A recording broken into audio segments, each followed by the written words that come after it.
X square minus 6x minus 6 का शून्यकों का गुणनफल, शून्यकों का क्या दिया हुआ है, गुणनफल, शून्यकों का गुणनफल दिया है 4।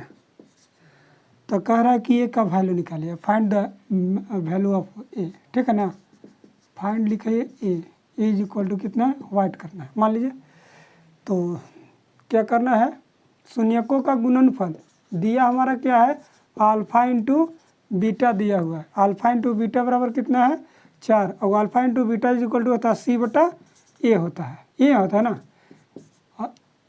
सी के हमारा वैल्यू दिया हुआ है -6, और ये हमारा दिया है ए ही है, ये हमारा ए ही है, ठीक है ना। 4 हो गया, क्रॉस मल्टीप्लिकेशन कर दीजिए, ठीक है ना। तो 4a is equal to -6, a equal to -6/4, इसको काट दीजिए, 3 2, ए इज इक्वल टू -3/2 हो गया, यही उसका वैल्यू है, ठीक है ना। 7 चलिए, क्योंकि शून्यकों का गुणनफल अल्फा इंटू बीटा दिया हुआ है, और अल्फा इंटू बीटा हमारा क्या c/a होता है, तो समान पुट कर दीजिए, आंसर हो जाएगा, ठीक है ना।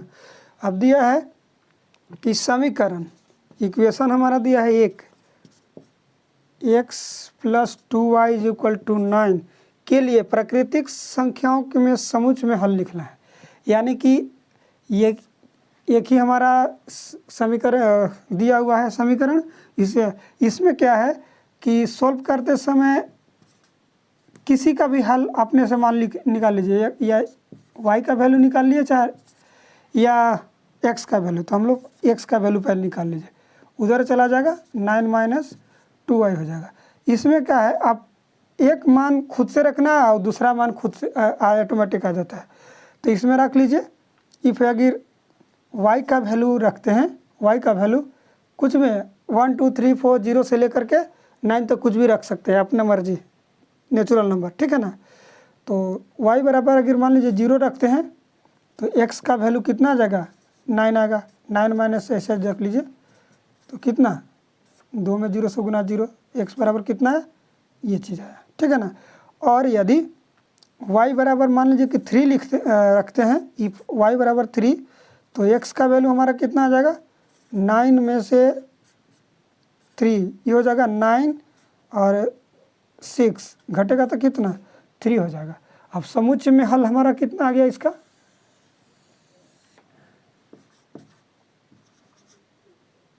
समुच्चय में हल, समुच्चय में हल यानी कि उसी तरह लिखना है पॉइंट वाइज, जैसे कि ये हो जाएगा 9 और एक 0 हो गया, और एक आया हमारा कितना, रखें मूल ज्ञात किए बिना समीकरण इतना के प्राकृतिक बताइए। क्वाड्रेटिक इक्वेशन से है।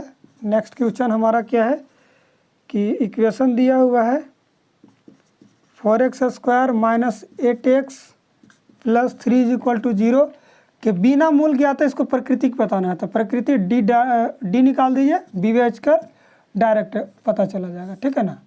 ये जगह कि तो b² - 4ac होता है ना। तो b हमारा 8 है, -8 का होल स्क्वायर हो जाएगा, -4, ये हमारा 4 है, ये हमारा 3 है, c, तो 88 64 हो जाएगा, और 4 का 16 48, 64 में से 48 घट जाएगा, कितना बचेगा 16, और 60 का वैल्यू जो होता है 4 आता है। d = 4, चूँकि लिखिएगा d > 0, जब ग्रेटर देन होता है तो मूल्यों की प्रकृति जो है, मूल्यों की प्रकृति वास्तविक और असमान होते हैं, याद रखिए। d > 0 तो मूल वास्तविक और असमान होते हैं। अब नेक्स्ट लिख लीजिए, ठीक है ना। नेक्स्ट में वैल्यू निकालना है, sin 30 + tan 45 and cosec 60 degree, cosec 60 degree बटा में है sec 30 plus cos 60 plus cot 45। अगर वैल्यू सबको याद होगा मान तो आ जाएगा, है ना। ये है नंबर ऑफ क्वेश्चन, एक बार फिर से देख लेते हैं। साइन 30 तो लिख लीजिए साइन 30 का मान 1/2, ठीक है ना। और 45 1 होता है।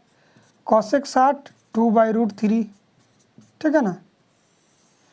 और हमारा सेक 30 है, तो सेक 30 का ये जस्ट वैसे ही उल्टा विपरीत होता है, 2√3/2 2/√3 प्लस कॉसेक 60 का वैल्यू कितना आता है, कॉसेक 60 का वैल्यू 1/2, ठीक है ना।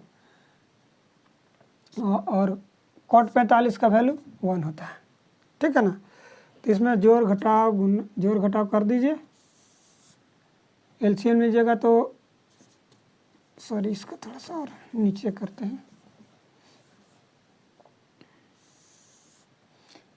इसमें इसे से एलसीएम ले लीजिए, तो एलसीएम हमारा बनेगा 2√3, ठीक है ना। 2 से 2 कट गया, √3 हो जाएगा, और यहाँ प्लस 2√3 हो जाएगा। इसमें √3 से √3 गया, 2 दूना 4 हो जाएगा, ठीक है ना। इसमें भी वही सेम प्रोसेस आएगा, √3 ये हो जाएगा, तो 2 दूना 4, और ये से गया तो √3 और माइनस 2√3, ठीक है ना। यहाँ तक क्लियर है। आगे चलिए, 1√3 और 2√3, 3√3 हो जाएगा, ऐड कीजिएगा तो 3√3 - 4 बटा में 2√3, और इसके बाई बेटा में भी है वही सेम, 2 में से 1 घट जाएगा तो बचेगा करना 4 - √3 बचेगा केवल, बटा में 2√3, ठीक है ना। अब इसको क्या कर दीजिए,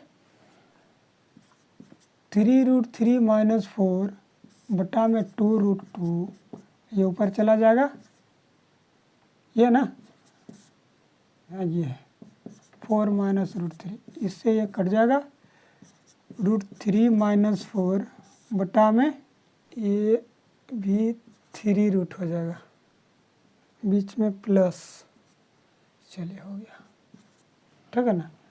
तो ये हो गया हमारा 4 + 3√3, इसको सीधा भी कर सकते हैं जैसे उसमें है -4 और 3√3 + 4, ये हमारा आंसर है, ठीक है। अब नेक्स्ट चलते हैं। कहता है कि वृत्त की किसी वृत्त की परिधि 22 सेंटीमीटर है, परिधि दिया हुआ है, ठीक है ना। 10 वृत्त की परिधि कितना है, 22 सेंटीमीटर, 22 ही है ना, 22 सेंटीमीटर। तो उसके चतुर्थांश का क्षेत्रफल निकालिए। चतुर्थांश का मतलब जैसे मान लीजिए ये हमारा वृत्त है, चतुर्थांश मतलब चौथा हिस्सा, ये है 4 हिस्सा हमने बांट दिया इसका, तो चतुर्थांश का ये 90 डिग्री होता है। इसका पहले परिधि से पहले त्रिज्या निकाल लीजिए, त्रिज्या से फिर चतुर्थांश का क्षेत्रफल। चतुर्थांश का होता है क्षेत्रफल थीटा बटा 360 πr², ये होता है ना। अब चूंकि देखिए परिधि दिया हुआ है, चूंकि परिधि = होता है 2πr होता है, ये होता है 22, पाई का वैल्यू पाई रहने दीजिए, ठीक है ना, आसानी होगी। अरे यार हो गया, या फिर कर ही लीजिए, साले कटेगा कम से कम 22/2r, ये से ये कट जाएगा, ठीक है ना। और हो गया कि 7 होने चलो उधर चला जाएगा, 2r = 7, r कितना 7/2 हो जाएगा, कितना आ जाएगा, r = 7/2 हो जाएगा। और इस पर पुट कर दीजिए, थीटा हमारा 90 डिग्री, चूँकि एक चतुर्थांश है तो उसका चतुर्थांश का कोण 90 डिग्री होता है, ठीक है ना। देख लीजिए ऐसे यहाँ तक। आगे चलिए, ये हो जाएगा 90, 360, पाई का वैल्यू पाई वही 22/7 है ना, 22/7, और r की जगह हम लोग लिखा है 7/2/7/2, है ना। r = हम लोग निकाला है 7 से 7 9 चौका 36 कट जाएगा और ये 11 का पहाड़ा में कट जाएगा। हो गया ना, ये तक था ना चतुर्थ, कट गया। अब तो कटेगा नहीं, अगर 77/8 हो जाएगा, इतना सेंटीमीटर। ये भी लिख दीजिए ना, तो भाग दे दीजिए ना, तो हो जाएगा कि भाग दीजिएगा तो 8 9 72, 8 9 72, 5 जाएगा, पॉइंट आ जाएगा, 0 आ जाएगा, तो 8 से तो 56 नहीं लेगा, 8 छक 48 लगेगा, फिर 48 लगेगा तो 2 आएगा 20, फिर 8 दूना 16, 4 5 20, इतना सेंटीमीटर। ठीक है ना, सेंटीमीटर स्क्वायर होएगा, एरिया है भाई। अब नेक्स्ट कह रहा है कि एक बाह्य बिंदु ए से, पहले देख लीजिए, आराम से पढ़िएगा, सुनिएगा क्वेश्चन हम क्या पढ़ना चाह रहे हैं, क्या है क्वेश्चन नंबर 11। कह रहा है कि एक बाह्य बिंदु ए से जो वृत्त के केंद्र से 10 सेंटीमीटर दूर है। ये देख लीजिए, मान लीजिए हमारा वृत्त, देख लीजिए ये हमारा वृत्त है, वृत्त के केंद्र से कितना सेंटीमीटर बाह्य बिंदु हमारा है, 10 सेंटीमीटर कह रहा है कि 10 सेंटीमीटर दूर है। कितना, 10 सेंटीमीटर मान लीजिए ये बिंदु है, ये हमारा ओ है। ठीक है ना, वृत्त के स्पर्श रेखा की लंबाई 8 सेंटीमीटर है। स्पर्श यहाँ से खींचेगा कितना, कहाँ है, 8 सेंटीमीटर है। देख लीजिएगा, थोड़ा सा आराम से समझिएगा। ठीक है ना, कितना है, 8 सेंटीमीटर है। तो कह रहा है कि वृत्त की त्रिज्या, वृत्त की त्रिज्या यानी कि इसको, ये मान हमको निकालने के लिए बोल रहा है ये। और स्पर्श रेखा, एक चीज़ याद रखिएगा, वृत्त की त्रिज्या और स्पर्श रेखा के जो के बीच में जो कोण बनता है वो 90 डिग्री होता है। कितना होता है, 90 डिग्री होता है। ठीक है, वृत्त की त्रिज्या और स्पर्श रेखा के बीच 90 डिग्री का कोण होता है। कितना होता है, 90 डिग्री। तो ये मान लीजिए कि यहाँ मान लीजिए बी है। ठीक है ना, तो ये कितना हो गया, समकोण त्रिभुज हो गया। अब समकोण त्रिभुज हमारा दिया हुआ है, लंब दिया हुआ, कर्ण दिया है, तो क्या निकालना है, बेस निकालना। ठीक है ना, तो बेस का पावर कितना है, यानी कि मान लीजिए त्रिज्या है, लिखेंगे ऐसे 16 में, इस तरह से बना लीजिएगा फिगर, 16 में लिखिएगा। मान लीजिए वृत्त की त्रिज्या है कितना, r। ठीक है ना, r त्रिज्या है, और ये भी स्पर्श रेखा, कितना, क्या है, स्पर्श रेखा, ये भी स्पर्श रेखा है ना।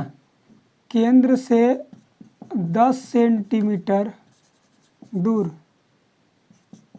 एक बिंदु क्या है, एक बिंदु ए है। ठीक है ना, लिख लीजिएगा, नाउ समकोण ट्रायंगल, समकोण ट्रायंगल ए ओ बी में, ए ओ बी में लिख लीजिएगा।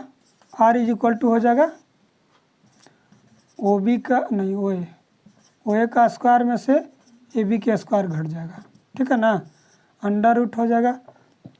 ओ ए हमारा 10 है, ये 8 है, 10 9 100 80 64, और 64 का इसमें 100 में घटाइएगा 36 आएगा, और 36 का वर्गमूल 6, तो वृत्त की त्रिज्या जो है 6 सेंटीमीटर।